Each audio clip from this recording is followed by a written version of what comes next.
স্বামী দেখলাম 203-এর কামড়ে, মালিকাপতি কন্যা না রেখে।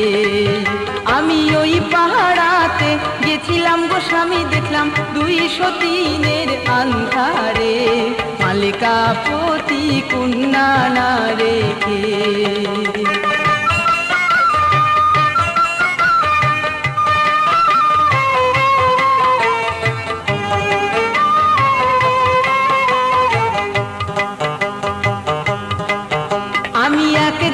শাড়ি 2 জোড়া কিনিব, 1 থালা ভাত 2 থালা করিব,